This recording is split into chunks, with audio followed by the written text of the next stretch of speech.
In today's world, everybody aspires for a good career growth, good professional growth, and all of us incline towards good salary, good position, right? But I would say that above all, only good salary is not important for anybody. One should also think of other factors such as job satisfaction, most importantly, people, the organization culture, then environment. These factors contributes to a healthy working environment, right? अगर आपको सिर्फ salary अच्छी मिल रही है और आपको growth नहीं मिल रही है, या फिर आपका इन्वायरमेंट अच्छा नहीं है, वहाँ के लोग अच्छे नहीं हैं, तो भी आप लगे हुए हैं काम करने बिकॉज आपको सैलरी अच्छी मिल रही है, ठीक है, you can continue working there, but is it worthy enough to continue in that organisation? No, I don't think so. It is not worthy enough.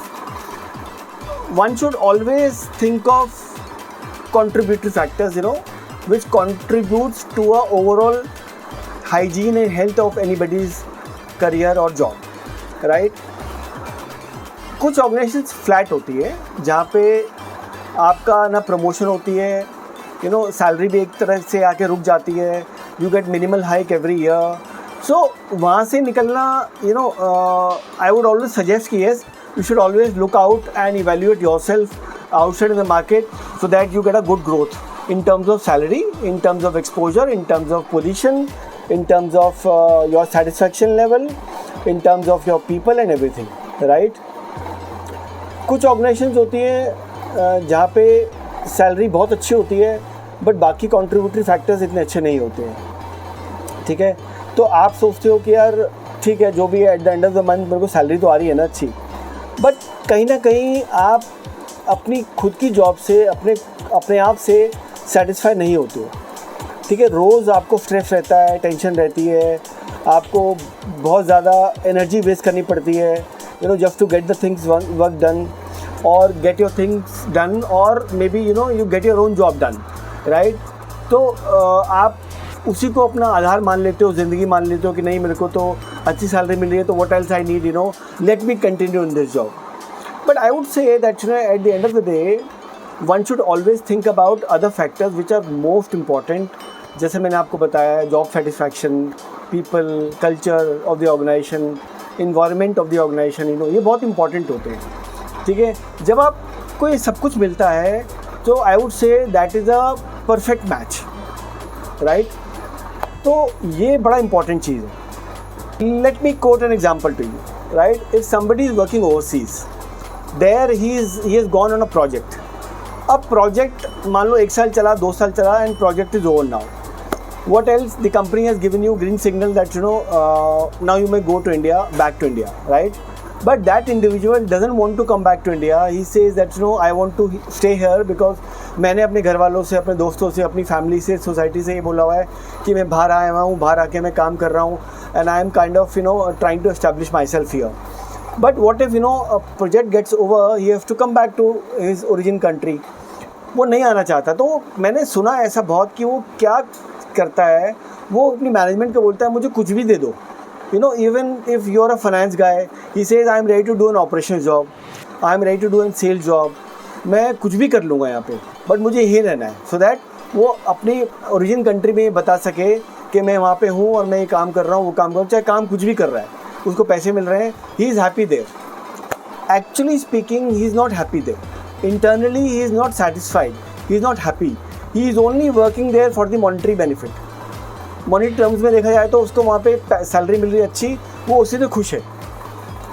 तो आपको ये अपने आप से पूछना है कि इज़ इट राइट? क्या ये सही है आपके लिए as an individual? Long term में क्या आप ग्रो कर पाएंगे लाइफ में, personally and professionally both, right? Okay, come back to the origin country India. Now कभी कभी क्या होता है, हम लोग अच्छी सैलरी पाने के लिए इतना मजबूर हो जाते हैं कि हम अपने वर्क लाइफ बैलेंस को कॉम्प्रोमाइज़ कर लेते हैं कि मुझे तो बस पैसा कमाना है केवल और अपनी फैमिली की तरफ ध्यान नहीं देना है, which is also kind of wrong, right? One should always maintain the work life balance. Even if your HR say, your HR also says that please maintain your work life balance, right? That is very important. देखिए, family is equally important as compare to your job, right? अगर job important है तो family भी equally important है. ये आपको देखना है कि आपको कैसे उसको बैलेंस करना है. कुछ ऑर्गेनाइजेशंस होती हैं जिनका कल्चर बहुत बढ़िया होता है, ऑर्गेनाइजेशनल बिहेवियर बहुत अच्छा होता है, आपको सीखने को बहुत कुछ होता है, लोग बड़े अच्छे होते हैं वहाँ के, बड़े हम्बल होते हैं, हेल्पिंग होते हैं, चाहे वो आपकी टीम है, चाहे आपकी मैनेजमेंट है. आपको इंटरनली काम करके बड़ा सेटिस्फैक्शन मिलता है, भले ही आपको सैलरी कम मिल रही है वहाँ पे. तो कुछ लोग होते हैं जो इन फैक्टर्स के बेस पे जब वो सैलरी को वे करते हैं, तोलते हैं, तो उनको लगता है कि यार ये फैक्टर ज़्यादा इंपॉर्टेंट है as compare to my salary. Even if I am getting less salary here but I am internally satisfied. मुझे ये कंपनी बहुत अच्छी लगती है because this company is a very user friendly, employee friendly company.